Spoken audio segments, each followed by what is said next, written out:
Hey, what's up, everybody? You are listening to Joel from the Amity Affliction, and I'm on Interview Under Fire.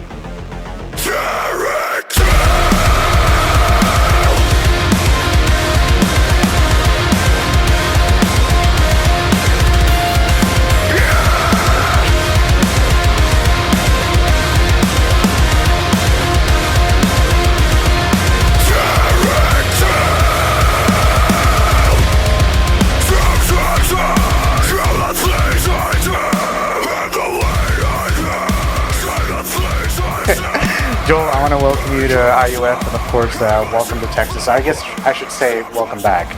I do appreciate you for taking the time to do this with me today. This is, like I said, this is actually my first time speaking to you, so it's been a long time coming.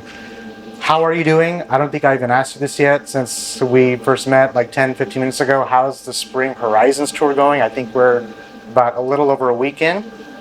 No idea. Yes. No idea how far in we are. But how are you, bro? How's this tour going? I'm alright. I played golf earlier today with some friends who live here, and I love being in Texas. Really love it. How's your game? So bad, but it doesn't matter. For me, it's like about being outside and like just enjoying myself. So it was a great success in that regard. Do you usually play golf on tour, or is this something you just do? No, I play golf. Like I'm an addict, and golf is addictive. Yeah. So, the last time I saw you guys was at the Summer of Loud tour. Yep. Last summer, absolutely crushed it. And I think before that was, if I'm not mistaken, with Fit for a King, also around March, maybe a year or two before that. But the point is, it's like Texas, right? You guys always put Dallas like on that list when you come to the tour. What is it about Texas that keeps bringing you guys back? Man, I don't know. It's just always been a place that we come to. Yeah. That we like. Like we like coming here. I like going to most states in America, to be honest. The states that we can go to at least. Sure. Like we were even going to go to Montana like a few tours ago, but Johnny's mum died, so we obviously skipped that. I think he was gone for like 3 days, and then he came back out on tour, so he's pretty crazy. Yeah. But yeah, I like being over here. Full stop. I think it's a great country. It's the scene is good. The very fucking music we are playing comes from here. So That's true. Yeah. Shout out to Johnny. We'll talk about him in a minute. But is it true what they say about Texas and Australia being like British cousins, or is that just stuff that I hear online? Let me ask a real Australian that question. About being like cousins? Yeah, British Texans. That's what they call you guys. Really? Have you heard that? No. No. Okay. No. I don't know. Maybe out west in like. Yeah. Maybe, I don't know, like where I'm from, like my state, we're way more like Florida, which is derogatory. No, it's all good. And speaking of on the subject of Texas, you've probably been to Buc-ee's already, right? It's like basically a rite of passage at this point. Yeah, it's like Wawa and all the other classics. Is there a Buc-ee's near like where you're from in Australia? I don't know. No, we don't. Not a Buc-ee's, but like something similar to it. No, we don't have anything like that. Like, no, it's truly insane, to be honest. Yeah, I mean, even someone like me who's lived here in Texas most of my life, it's still like, I mean, when you go, there's something new you see every time. So yeah, it's trash mall. Yes. Yeah, it's like a small trash mall. Now, I want to segue into this. Life on the road. We're talking about being on the road. I don't mean to like put numbers out there, but 22 years, dude. Yeah. It's not easy to do, but here you are. And then we got your 9th album right here, House of Cards. But being out on the road so much, Joel, how have you found the balance, like for yourself by mentally traveling? Because are you itching to go back out already once you get home after a tour is done? Because I'm usually like good for about 2 weeks, and then that's it. I mean, we've been touring since I joined the band in 2004. Yep. And we started touring the next year. and we haven't stopped. Like COVID, we stopped, and I hated it. Like I went back to university, but I felt like really lacking in purpose. Like I didn't know what. I had like a real identity crisis. So I don't know, man. At this point in my life, like I've been doing this band for half of my life. So How do you feel? Just I mean, I honestly like I feel like we're getting a bit of a fresh start. So yeah. it's I feel very fortunate. Like I'm very appreciative. You know, I get burnt out on tour. Everyone does, but also like I don't know. It's just a really rewarding job. You know. Yeah. No, I appreciate you giving out that information. And, you know, like I said, 22 years is not easy to do. And I feel like it's an important question to ask for someone like you. And you're one of the OGs who's been with the band pretty much since its inception. So yeah, I mean, they had like a year before me. Of course, yeah. And then Aaron was doing like singing and screaming before me. Yeah. And didn't want to. Yeah. So they got me in. And that was that. Yeah. On the subject of being on the road, I like to do a little pre-tour prep because I always get so many different kinds of answers with this question. Okay.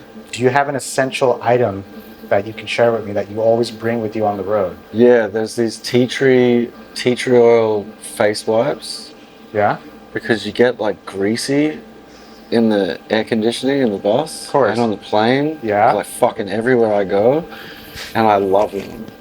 And if I don't bring them, I have to like find them over here. You have like versions of them over here, but there's like this brand in Australia that I bring over. And what's the name of the brand? Like I don't even know, dude. Okay.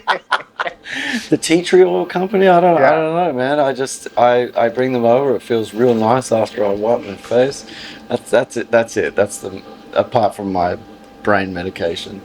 Okay. I wonder if do you get a chance to visit these cities when you're out there too? Because you've been through Dallas before, right? But how much time are you getting to spend for yourself when you're on the road?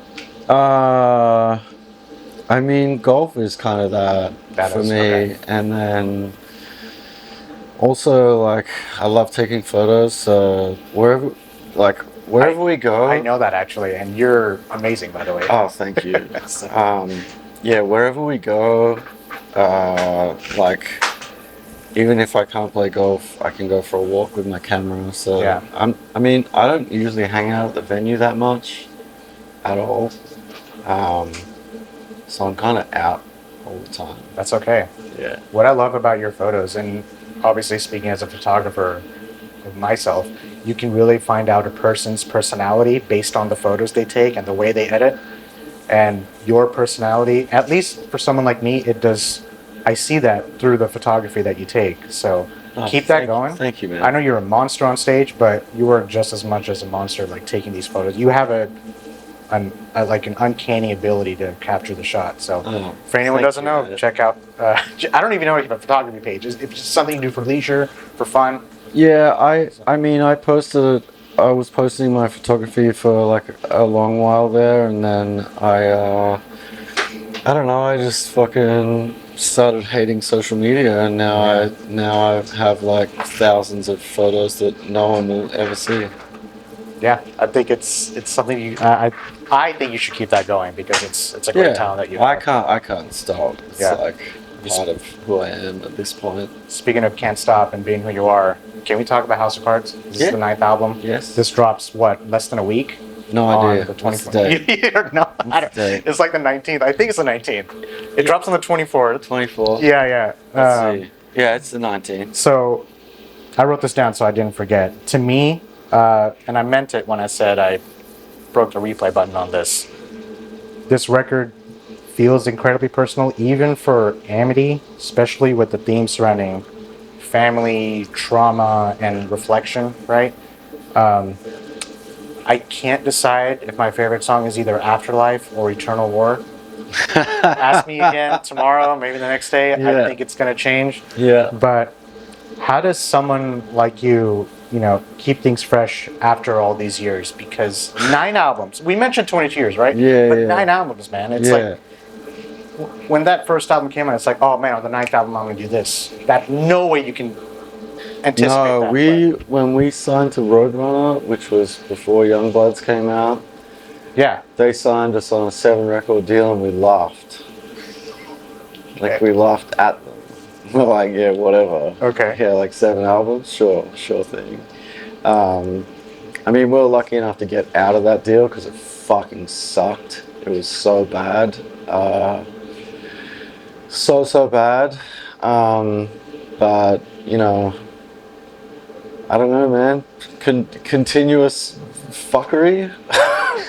There's always Okay. something going wrong. Yeah. I like joke all the time about just wanting like 1 year of like nothing happening. But You've always been known for being brutally honest in your lyrics as well, and it's something that fans, from what I've seen as a journalist, even someone like me, they deeply connect with. Do you feel like that honesty has, I don't know, evolved over time, or is it still coming from a place it always has?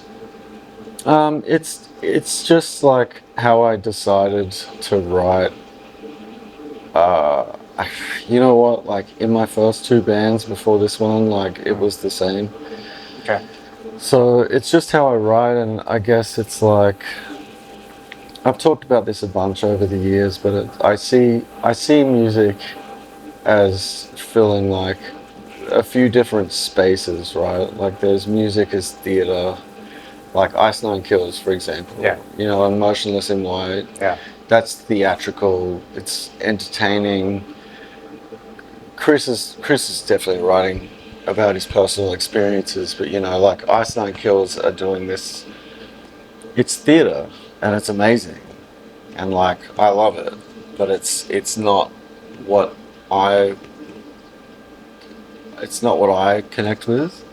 And then there's like music as art, and then there's music as catharsis, and that's where I sit. So it's the way I write lyrics is a bit of a selfish endeavor in that regard, because Sure.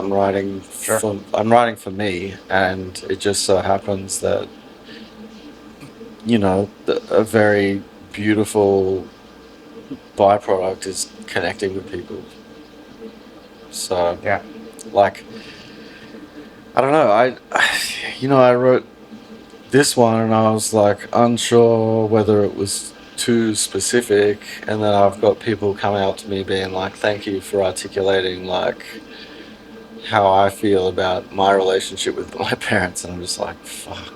Yeah. Like that kind of sucks. Like it's good. Yeah, It's but good that they can it's- connect, but I'm just like, if I may add to that, it's like a therapeutic release for them. yeah. Maybe they're not able to talk about it, but you are that channel because they're expressing Yeah. it. They're being, I guess, their thoughts are being expressed through your lyrics, Yeah. and that's a powerful thing, a very underrated thing, actually. I think in music. Yeah, well, and like the coolest thing for me about it is that I feel the same about other bands.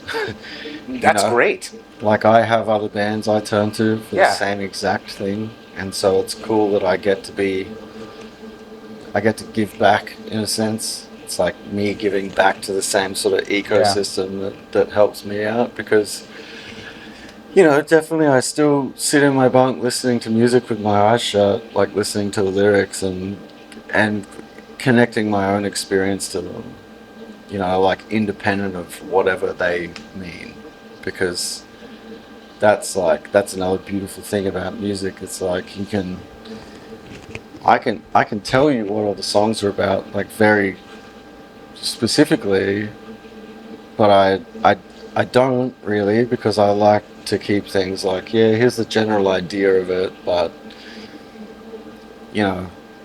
one person's going to take something from it, another person's going to take something else from it, and I'm the same. I listen to plenty of music and I take what I want from it, because that's once you put your music out there into the world, it's not really yours anymore. We lose we kind of lose the ability to make the rules of how it connects with people. Yeah. Sorry, there's just so much running through my mind when you answered that question, because I think it's a great, thank you for sharing that, first of all, Alright. because what I wanted to say, it's not easy to discuss the topics that you write in your songs just out in the open. But the way you do it, it's one thing from pen to paper, right? But the way to translate it through your music, you're doing it on such a productive outlet where it doesn't only seem like a therapeutic release for you, but again, I don't mean to repeat myself, but it's the fans. You're gonna see it in the meet and greet, probably, with so many of these fans. Like, I saw it in front of the Bomb Factory. Yeah. All these fans are lined up. You're gonna hear that from them, and I love how humble you are. But bro, when you hear that from them, take that. Like, it's so much that goes into whether it's Yeah. saving someone's life, whether it's pushing them forward on whatever relationships they have, professionally or personally. I'm not being a therapist. It's not my place to say it's all that, good. but I'm seeing that from my perspective. I've been through it. Yeah. Your music has saved my life. I'm proud to say thank that. you, So bro. I meant Thank when you. I said, when I was shaking my Yeah. like I was shaking up there, Yeah. before I spoke to you. But I think it's a very great thing that you have, that it feeds into others, and shit, I can't wait to But I do a lot of taking, but all my Yeah, taking of is when course. I'm on stage. Yeah, that's 'Cause I okay. get to like suck it in, like the other day before we went on, I was fucking feeling all the feelings. I was Yeah. angry, I was upset, I had like 3 or 4 days where I had, it's pretty normal for me, but I had like a depressive episode. Yeah. And I got on stage and it was like the first 3 songs were just like, ugh. And then the weight lifts, you know. And so I do take, like, I take what people are giving to me, and I appreciate it, and I'm like very grateful, because, there's nothing really more special outside of my family than seeing people in front of me really like letting go of something, Yeah. like coming in with the same heaviness that I go on stage with a lot of the time, and all of us being able to walk away from it like a relief, Yes, and I agree with that. And I know we just got a couple minutes, but we got to talk about your buddy Jonny here.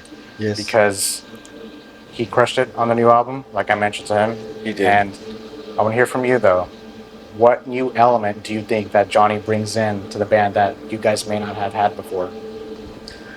Well, you can't see because he's off camera, but he's like writing. If anyone doesn't know, he's sitting like 90 degrees from Joel to his right. He's, just hanging out. He's already working on like ideas for the next record. Yeah.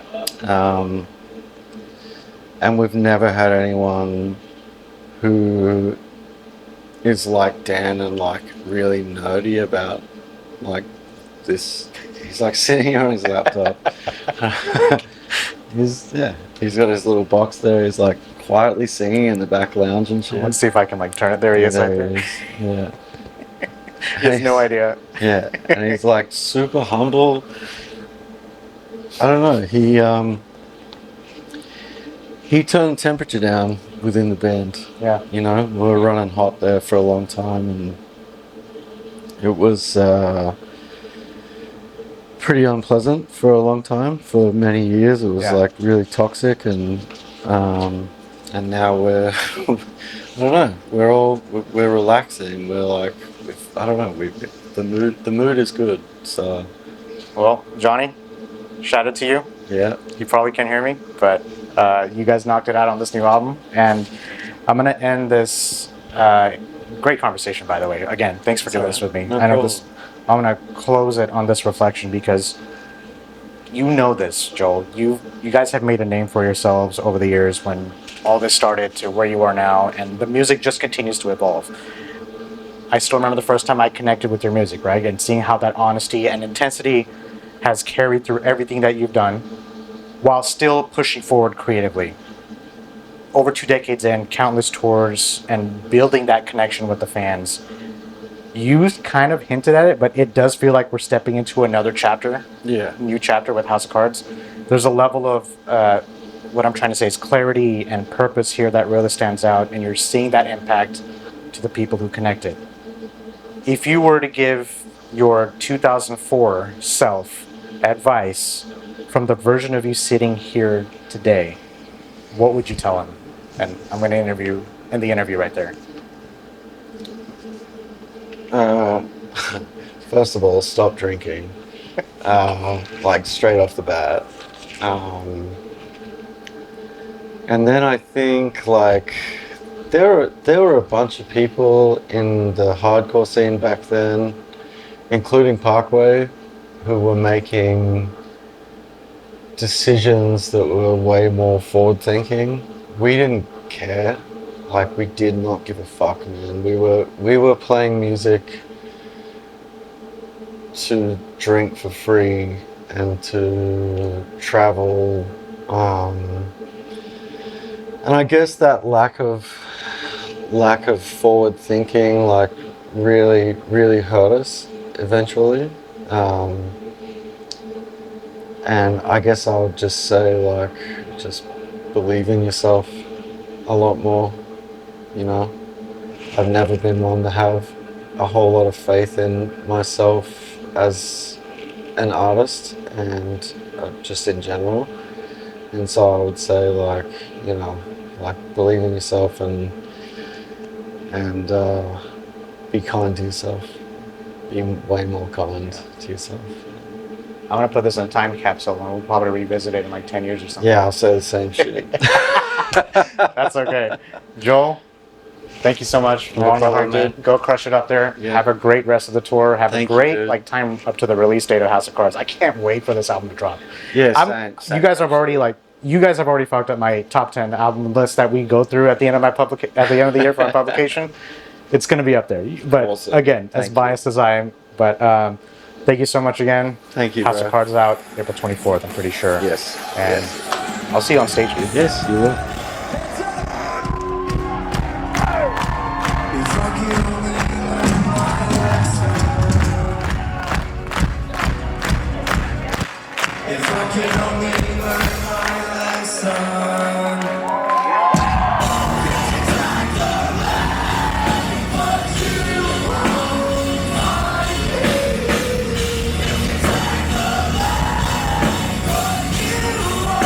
Hey guys, thanks for listening to Interview Under Fire podcast. If you guys liked what you heard, please subscribe and share our channel. And please leave a 5-star review, as that helps us tremendously. If you'd like to check out more, visit www.interviewunderfire.com or our social media channels on Facebook, Instagram, and YouTube. And finally, we want to thank you all for the support you've been giving us. Keep it burning.